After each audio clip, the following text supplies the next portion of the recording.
रूहों में उतरती है सदा मुल्हिम हक के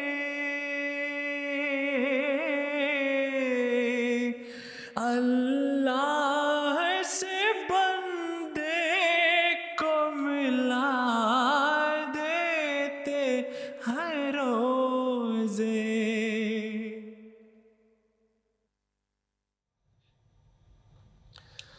Bismillahirrahmanirrahim. Assalamu alaikum wa rahmatullahi wa barakatuh, and welcome to another episode of Ramadan with MTA. In this program, which is aired exclusively during the month of Ramadan on weekdays, we bring you segments including verses of the Holy Quran. We talk about the ahadith of the Holy Prophet sallallahu alaihi wasallam. We introduce a book to you, show a cooking segment, as well as talk about homeopathy and well-being. And the first segment, as always, is the recitation of the Holy Quran. أعوذ بالله من الشيطان الرجيم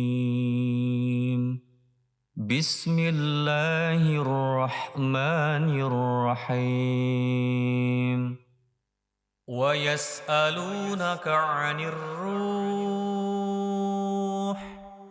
قل الروح من أمر ربي وما أوتيتم من العلم إلا قليلا. And they ask thee concerning the soul. Say, the soul is by the command of my Lord, and of the knowledge thereof you have been given but a little. So that was a verse of Surah Bani Israel that we've just listened to. Here with us to talk about this verse, as well as the next few segments, is our guest for today, Faiz Nasser Sahib. Faiz Sahib, assalamu alaikum. Wa alaikum assalam. Jazakumullah Sahib, first of all, to you for coming in. And I want to ask you about this verse. Generally speaking, what's the message from this verse that we take away? A'udhu billahi minash shaitanir rajim. Bismillahir rahmanir rahim. So the verses that we've just heard and listened to, they start with yasalunaka anir ruh, and we'll talk about the word ruh to start off with. Many scholars of Islam had different interpretations of what ruh actually means. Some scholars thought that it means angels. Some thought it was the angel who was purely instructed to create the world. Some thought that it was referred to as Jibreel alayhi salatu wasalam. Some scholars also thought that this was referred to the Holy Quran itself, the Word of God. But according to the 5-volume commentary, we see that the definition of ruh has been given as the human soul. Now, in the time of the Holy Prophet sallallahu alaihi wasallam, when he was still in Makkah, the idolaters of Makkah, they asked this question regarding the ruh. And at that time, this verse of the Holy Quran was actually revealed. So it's a Makki verse or surat, right? And then later on, when the Holy Prophet ﷺ migrated to Medina, to Yazrib, then the Jews of Medina also asked him a similar question. In this regard, some scholars at that time thought that this verse might have been revealed twice, or this notion came across as if this verse was revealed twice, or whether it was a Madani or a Makki verse. But in the Ahmadiyya Muslim community, we believe that it was only revealed once, and it's actually a verse which was revealed to the Holy Prophet ﷺ in Makkah. Apart from that, the first question I had when I was sort of preparing this, and I think you might have a similar question, is whether the soul and the body have a connection. Sure. Right? So in the philosophy of the teachings of Islam, Hazrat Mirza Ghulam Ahmad of Qadian, the promised Messiah, on whom be peace, he's written a great deal on this topic. And he says that the soul has an impact on the body, and the body has an impact on the soul. So yes, definitely the answer is yes, the soul and the body are connected. For example, he says that physical cleanliness, when you physically clean yourself, or when you have a shower or you take a bath, you're physically clean, automatically has an effect on your soul, and you feel good, you feel clean, you feel healthy. Similarly, for example, if somebody's doing an act, right, or if you're watching something on TV and somebody's doing an act of crying, immediately the soul, it feels the sorrow or the pain of what that person might be going through. Similarly with laughing and smiling, if I start laughing with you and start smiling, immediately we'll feel this joy and happiness in our hearts. So the Prophet ﷺ said that there's a deep connection between the soul and the body, and it's not just a one-way street, it also works the other way. So for example, if you have an injury in your physical body, it has an impact on your thinking, on the way you behave, or how the soul feels after that. For example, if somebody falls and has a brain injury, immediately he goes through a concussion, or he starts losing memory. That's something that affects the soul as well. Then the Prophet ﷺ mentions that food also has an impact on your soul. So for example, the Prophet ﷺ said that those people who only eat meat and they don't eat their greens, they tend to become more aggressive, and they suffer from a decline of humility and humbleness. Whereas those people who just stick to greens, and I think it's a trend nowadays. People, they just want to eat plant-based stuff. Those people then, they suffer in the faculties of courage and bravery. Whereas the Quran says that kulu washrabu wala tusrifu, that eat and drink but have a balance. Yes. And those people, the Prophet says that those people who have a balance even in their diet, they have a very good balance in their spiritual life. So much so that the promised Messiah ﷺ said that the body is the mother of the soul. So the way you take care of your children, that's how you should take care of your body. So that you take care of your body, and that automatically takes care of your soul. So whether it's spiritual or physical, there's a deep connection. And to be able to do justice to huququllah, the rights of Allah, we need to make sure that we're physically strong, we're physically capable enough of doing our 5 daily prayers. There's also a difference. Sometimes when you get injured, or you have a knee injury or ankle injury, and you can't stand and pray, you immediately feel that it's not the same prayer. It's not the same level of concentration, it's not there. Or sometimes when you dress, so if somebody wakes up for Fajr or for Tahajjud and they just offer their prayers in pajamas, there will be a difference to if somebody actually goes, does wuzu, puts some nice clothes on.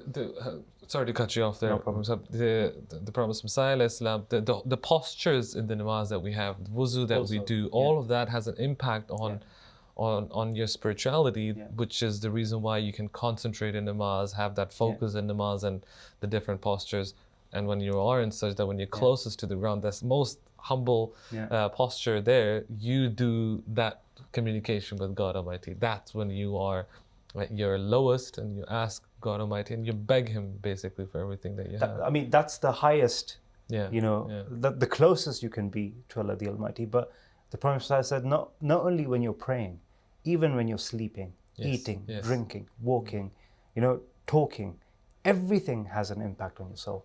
And that's the beauty of the Promised Messiah's explanation. Jazakumullah. I'm sure we can go on and on forever. The Hazur has said so many things about it, but unfortunately we don't have time left for this segment, but we are going to go to the next segment, and that is a narration of the Holy Prophet ﷺ, and then we're going to talk about this in just a little bit. Let's listen to today's hadith first. عن عائشة رضي الله عنها قالت: قال رسول الله صلى الله عليه وسلم: ما زال جبريل يوصيني بالجار حتى ظننت أنه سيورثه.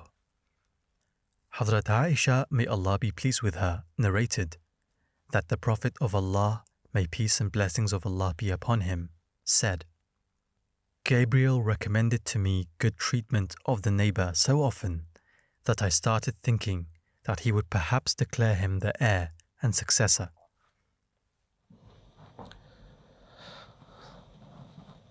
About the rights of neighbors, we find verses of the Holy Quran as well, but this hadith specifically, every time you read about it, you are reminded of your responsibility as a neighbor and what makes you as a good neighbor. And Faisal, I want to ask you, just simply put, what do we learn from this? What does it mean to be a good neighbor? How can we be good neighbors?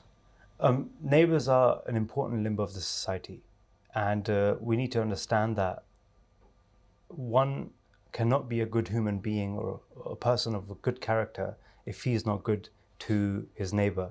The reason is quite simple. If me and you meet every single day, right, and then that's scenario one. Scenario two is if me and you meet each other once a year, there will be a huge difference, right? There will be like the phase where you just show your good qualities, I'll speak to you very nicely, and then after like a couple of days we depart and we go our own ways. We'll go back with good memories. But Hazrat Mia Sahib mentioned that if you want to judge somebody's good character, then it can only be judged by the way he treats those people who are close to him, i.e. your neighbors, right? And your neighbors are not just people who live on the left side of your house or the right side of your house or in front of your house or behind your house. It's like even beyond. Your whole street can be your neighbors. You can be kind to all of them.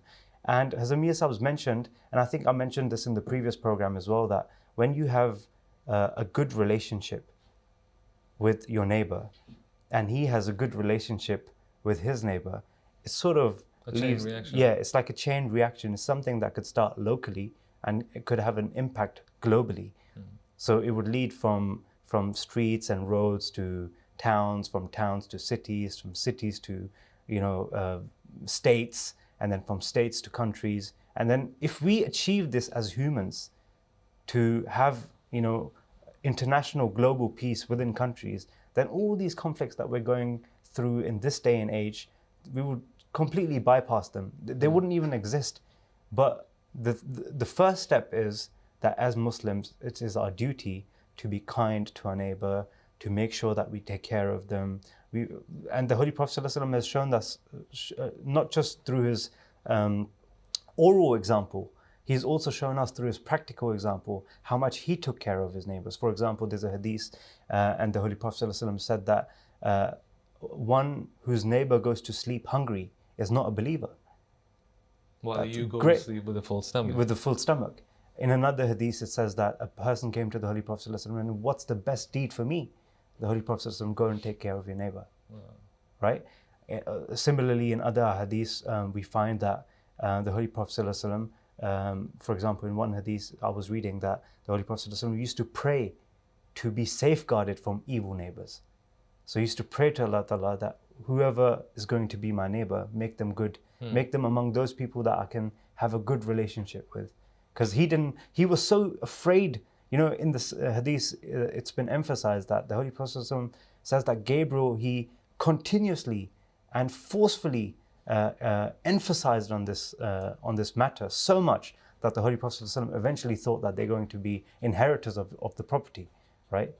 So if that was the case, then imagine what sort of responsibility it is on us as humans, and secondly as Muslims, followers of the Holy Prophet ﷺ, who's given us this direct guidance, this direct teaching.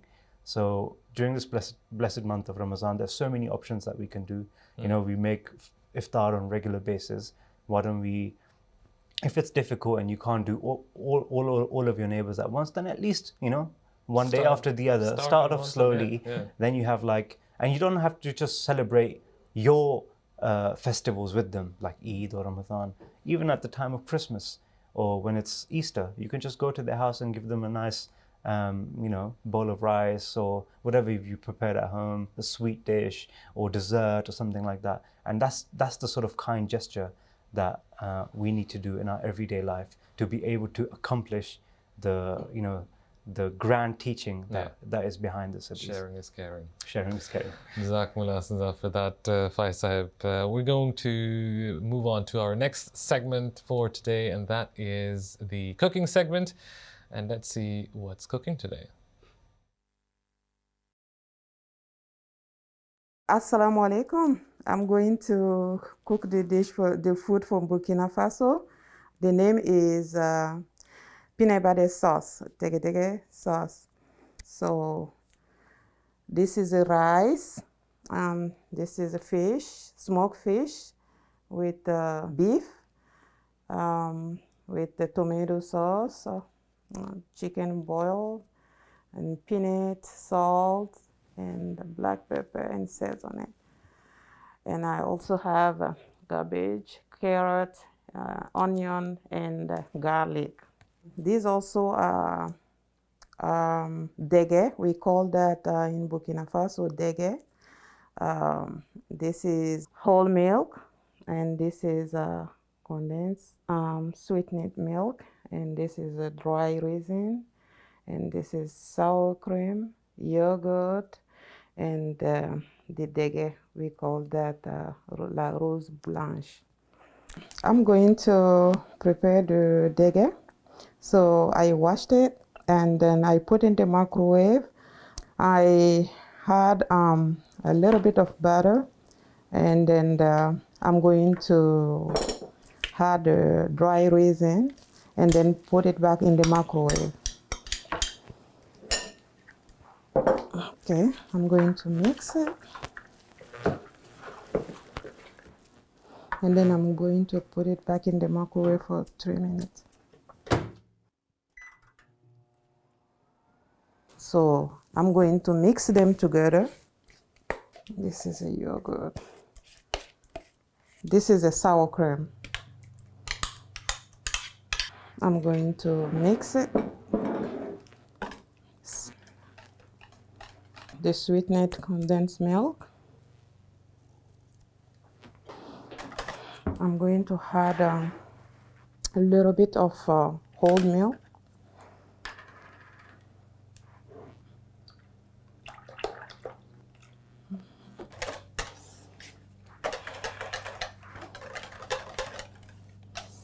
Okay, that's all.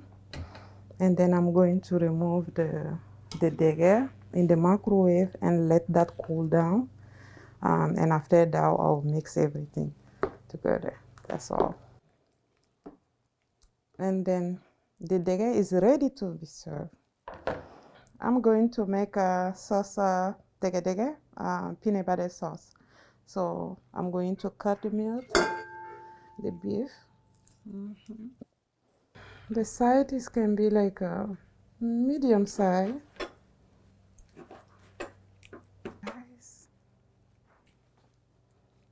Add a little black pepper, and then I'm going to add a chicken boil, the small portion. Okay, I'm going to add that seasoning, just a little bit, and a little bit of salt. That's it. And I'm going to mix it. I'm going to put that in the stove. That could stay like about 20 minutes.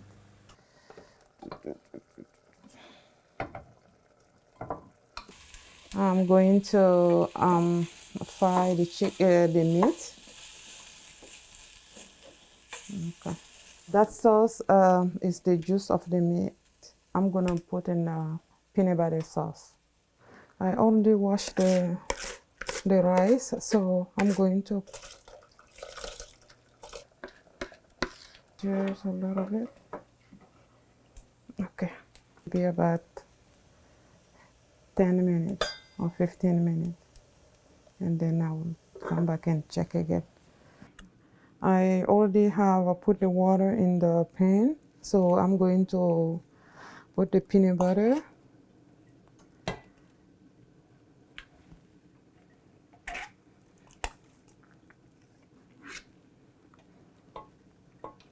I'm going to add tomato sauce.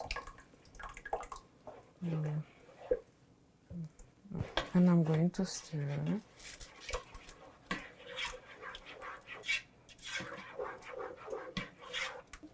I'm gonna keep stirring like that until the oil gonna come out. I'm going to chop the onion.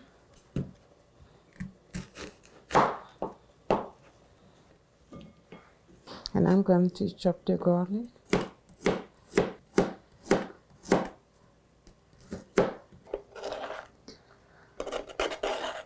And I'm going to blend it. Let me have it.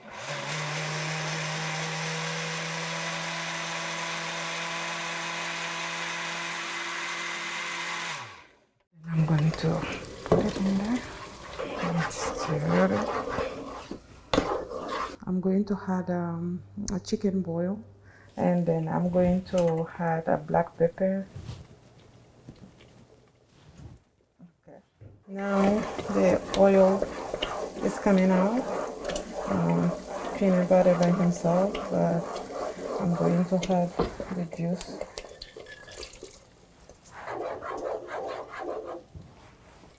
I'm going to add water.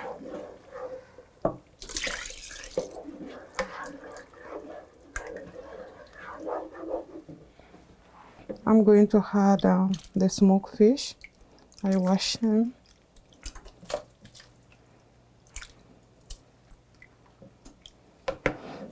And then I'm going to add the meat.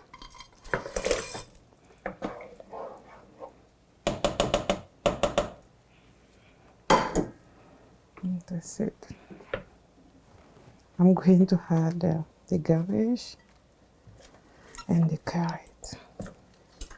All right, and now let's cook. I think it's ready. The food is ready now.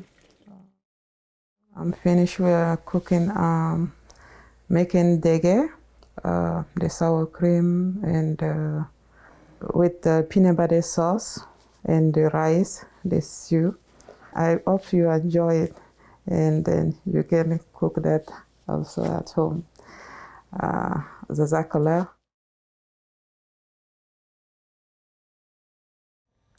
Jazakumullah to MTA International Studios in the United States for introducing that peanut butter stew, something that I'm sure we can try at home as well.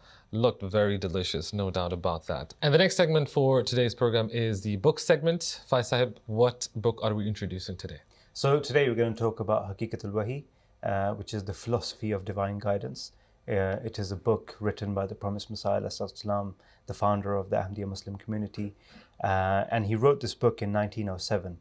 And in this book, some of the Jamia students during COVID who spent almost a year in Islamabad with our beloved Hazur, they had regular classes. And one day Hazur asked them that there is a book of the Promised Messiah ﷺ, about which the Promised Messiah ﷺ has said that every Ahmadi, every single Ahmadi should read it. So one of the students, he raised his hand and said, Hazur, is it Haqiqatul Wahi? And Hazur said, yes, that is the book. So number one, before we go into discussing the book, I think it's only that we can only justify by laying emphasis that every Ahmadi should read this book.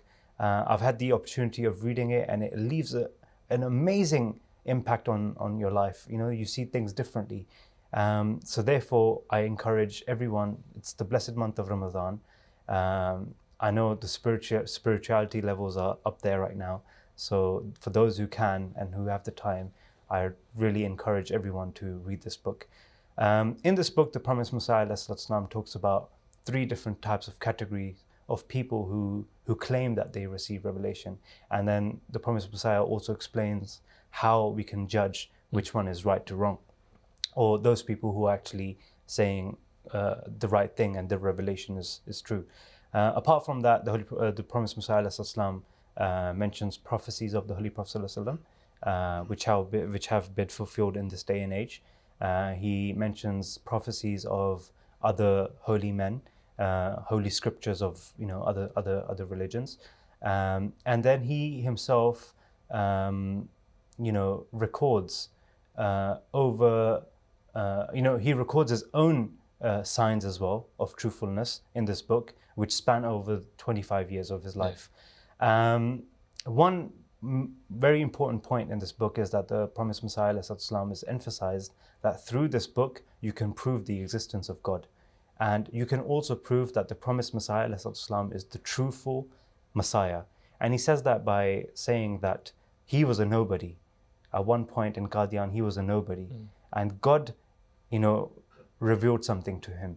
And it was only through divine guidance that he sort of stepped up and claimed to be the Messiah. And in every step of the way, every hurdle that came in his way, God wasn't just there to protect him. Rather, God was there to defend him in during every strike which was coming from the opponents. And the Prophet Messiah has mentioned that all the prophecies, all the foretellings that his enemies did regarding him, they only became victims of their own prophecies.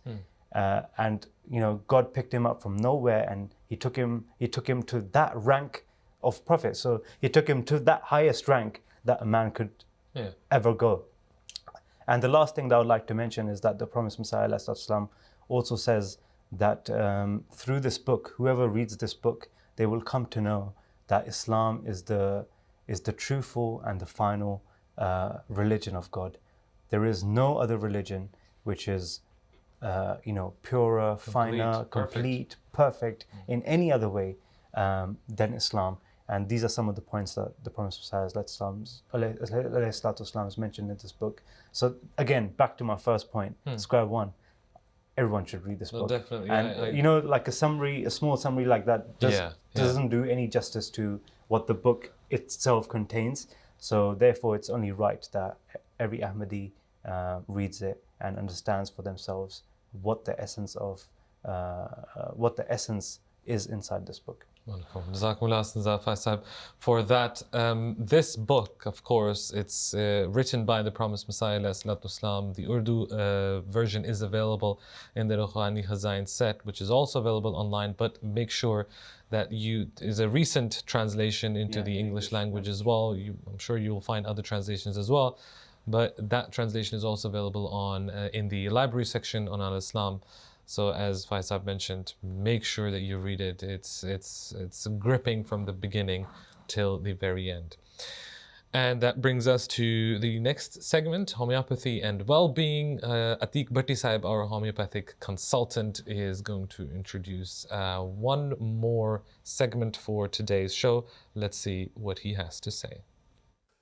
Assalamu alaikum and welcome to another episode of Homeopathy and Well-being. Today, we're looking at bladder weakness.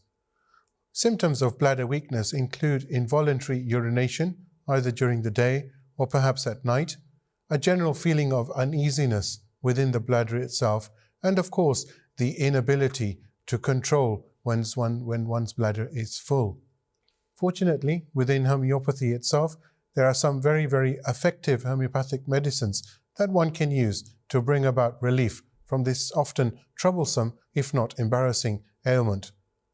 Remedies include the remedy called causticum, and causticum is used when one has involuntary urination or urination from overexcitement. This specifically applies to children themselves. Another homeopathic medicine for bladder weakness is the remedy called equistium, which is very effective for incontinence in children, but also effective for the elderly alike. Sometimes children have bouts of incontinence at tender age, and you find that this can be sometimes very difficult. Using equistium combined with the homeopathic medicine causticum can prove very, very beneficial indeed. Now, a very specific remedy for the elderly and senior members is the remedy called sepia. Sepia itself provides great relief from bladder weakness or incontinence in the elderly. There is, of course, some other pieces of advice here alongside homeopathic medicines. Ideally, try not to drink too much water before going to bed, because if you go to bed with a full bladder, of course, you may find that you have to get up at night to relieve yourself. Again, tea can be a diuretic, so ideally, it's not preferred to drink tea too late at night. Perhaps a hot glass of milk a couple of hours before bed can be more suitable in such instances. So I hope you've enjoyed today's episode and the advice that has been given. Until the next episode, thank you for watching. Assalamu alaikum wa rahmatullah. Jazakallah to Atiq Bhatti Sahib, our homeopathy consultant for today's homeopathy and well-being segment.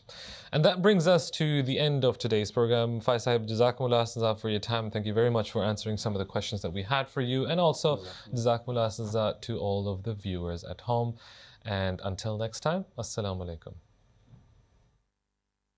रूहों में उतरती